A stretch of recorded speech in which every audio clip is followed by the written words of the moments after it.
Eh bien bonjour à toutes et à tous et bienvenue dans cette nouvelle vidéo sur l'actualité de l'AS Saint-Étienne. Je suis très heureux de vous retrouver aujourd'hui. On va parler des différentes informations concernant notre club. Donc comme d'habitude, ce point sur le mercato avec tout d'abord Jean-François Soucas qui s'est exprimé dans les colonnes du Progrès. Il en dit un petit peu plus sur la stratégie que les Verts vont adopter durant ce mercato. Ensuite, nous allons parler d'un joueur qui pourrait arriver à Saint-Étienne. C'est un milieu de terrain bulgare qui est méconnu. Puis 3 joueurs qui sont sur le départ avec Miguel Trauco, Riyad Boudbouz et Jesse Moulin.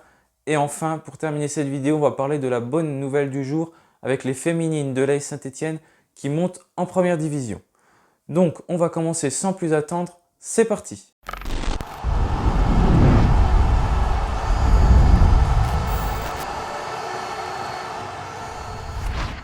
Donc, tout d'abord, ce point sur le mercato avec Jean-François Soucas qui s'est donc exprimé dans les colonnes du Progrès. Le nouveau président exécutif de l'AS Saint-Étienne nous en révèle un petit peu plus sur la stratégie qui sera abordée par les Verts, avec tout d'abord le budget de l'AS Saint-Étienne qui s'établira à 70 millions d'euros contre 95 millions d'euros l'année dernière, soit une baisse de 25 millions d'euros.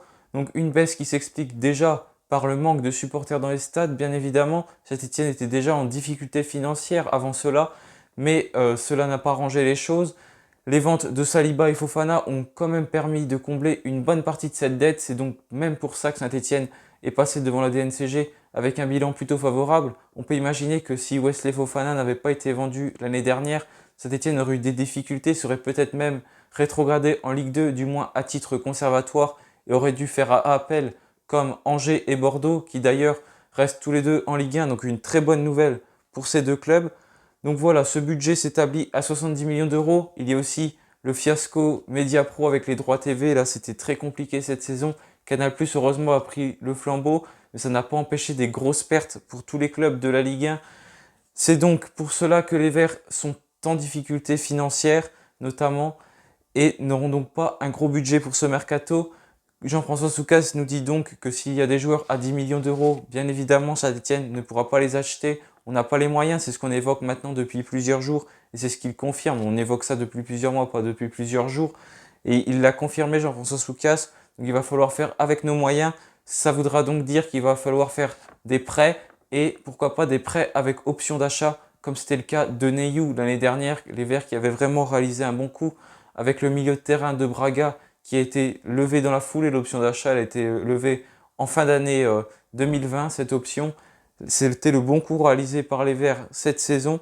Donc voilà, il va falloir tabler sur des joueurs à bas prix. Saint-Étienne qui serait même qui viserait même le top 8 selon Jean-François Soucas cette saison. C'est le 8e budget de Ligue 1 que la Saint-Étienne a. Donc voilà, déjà un joueur qui pourrait débarquer du côté de Saint-Étienne, un pari. Encore une fois, c'est un milieu de terrain avec Ilian Liev, le milieu offensif de Cherno More Varma qui évolue donc dans le championnat bulgare à 21 ans, est estimé à 600 000 euros sur Transfermarkt. Il est également pisté par 2 clubs portugais. Son contrat se termine en juin 2023. Cette saison, avec son club, il a joué 28 matchs pour 2 buts et 6 passes décisives. Il compte également une sélection avec l'équipe de Bulgare, l'équipe première. C'était en mars 2021. Donc c'est la rumeur du jour au poste de milieu de terrain, poste de milieu offensif. C'est donc un gros pari qui pourrait être tenté par les Verts avec ce jeune Bulgare de 21 ans qui joue au poste de milieu offensif. Je rappelle également que Zinedine Ferrat est pisté par les Verts.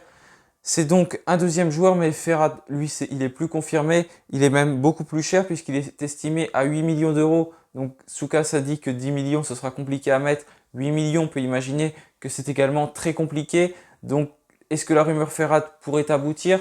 C'est possible, mais je ne pense pas puisque c'est quand même pas le poste que les Verts privilégient, le milieu offensif. On cherche plutôt un neuf et si on met déjà une telle somme sur un joueur, je ne vois pas comment on aura les moyens, encore une fois, de s'acheter un vrai numéro 9. C'est donc peut-être ce Bulgare qui pourrait arriver, mais encore une fois, c'est une rumeur parmi tant d'autres. Elle attend à être confirmée, mais c'est But ASSE qui nous révèle cela. C'est pourquoi pas un bon pari à tenter, 600 000 euros, c'est pas non plus une somme très conséquente, et si on peut encore en tirer de bonnes choses comme on a fait avec Neyou, je dis pourquoi pas, il faut peut-être foncer sur ce joueur. Il faut que je regarde un peu des vidéos pour voir ce qu'il vaut. Mais il a peut-être un bon niveau et on pourrait encore flairer un bon coup. Claude Puel arrive à flairer des bons coups avec les jeunes, notamment encore une fois avec Neyou, avec Masson. Il voit les choses et je pense qu'on pourra encore tirer de belles choses avec eux. Malheureusement, on manque de cadre dans l'effectif, donc si on recrute des jeunes, il n'y aura pas grand monde pour les entourer. Encore que si Jesse Moulin part et Miguel Trauco ou encore Riyad Boudbouz, ça fera encore trois joueurs expérimentés en moins. Donc il va falloir forcément en garder, mais ce sont également des gros salaires. Donc on va d'ailleurs parler d'un de ces joueurs pour le moment, donc c'est Jesse Moulin, qui serait pisté par le club de Troyes selon Mohamed Toubach TER. Il pourrait arriver dans les prochains jours puisque Troyes recherche un deuxième gardien. C'est également Pelé, l'ancien gardien de l'Olympique de Marseille, qui pourrait débarquer. Il a 39 ans lui, donc il est plus vieux que Jesse Moulin qui a 35 ans.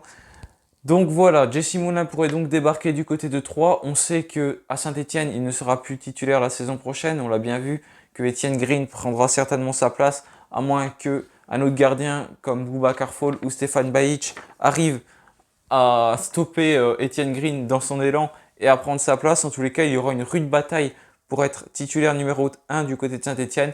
Mais malheureusement pour Jesse Moulin, je pense que ça ne sera plus lui. C'est une bonne chose pour nous, bien évidemment, comme ça veut dire qu'il y a de la relève qui arrive derrière. Jesse Moulin est un très bon gardien, mais malheureusement, le fait qu'il n'a pas été assez prêté, qu'il a toujours voulu rester gardien numéro 2 de l'AS Saint-Etienne, ne lui a pas permis d'acquérir assez d'expérience pour être un gardien contestable dans un club comme Saint-Etienne.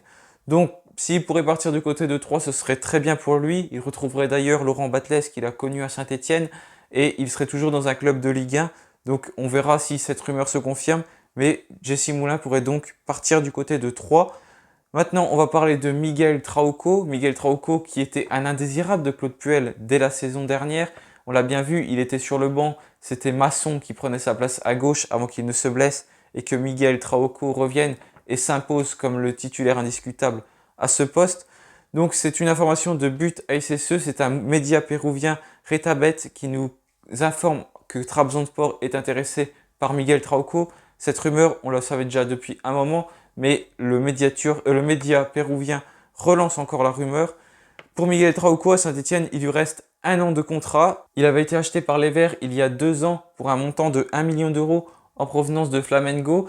C'est un joueur donc, qui a eu l'habitude de jouer dans le championnat de l'Amérique du Sud et qui a quand même beaucoup progressé, je trouve, à Saint-Etienne, notamment défensivement, même si ce n'est pas encore ça, mais il a quand même pris beaucoup d'expérience. Si on regarde ses premiers matchs et ses derniers matchs à Saint-Etienne, il y a quand même, je trouve, une grosse différence. Ce serait dommage de le laisser partir parce que je trouve qu'il s'est vraiment imposé à ce poste de latéral gauche et il nous le faudrait l'année prochaine parce qu'on n'a personne derrière. Gabriel Silva, je suis pas sûr qu'il tienne une saison.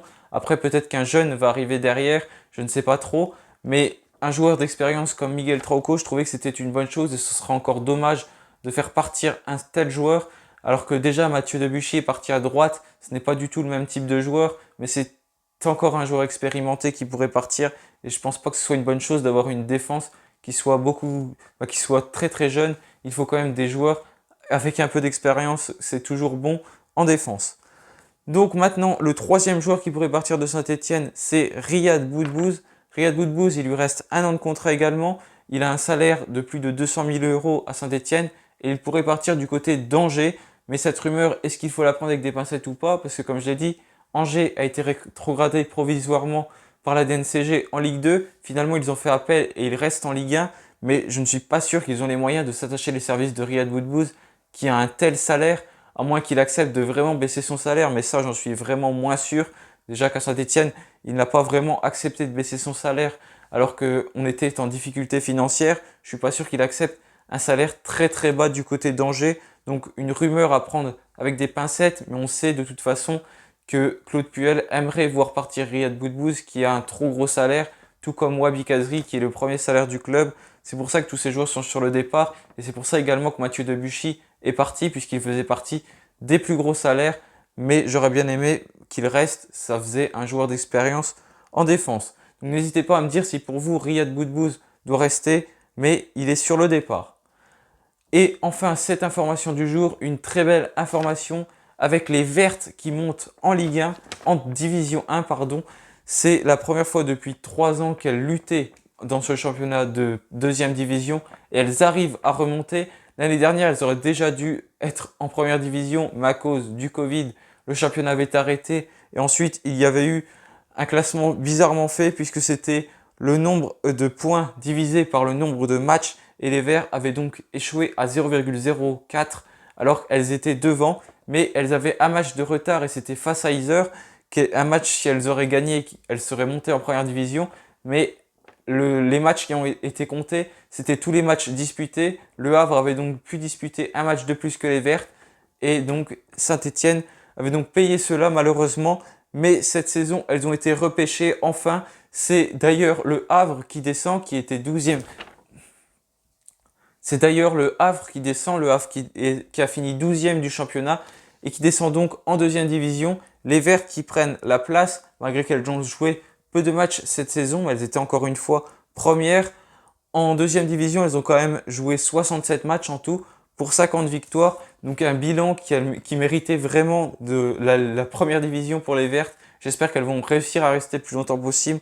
Dans tous les cas, c'est vraiment mérité. D'ailleurs, le coach des féminines qui fête aujourd'hui son anniversaire, donc c'est vraiment un beau cadeau pour lui de monter en première division.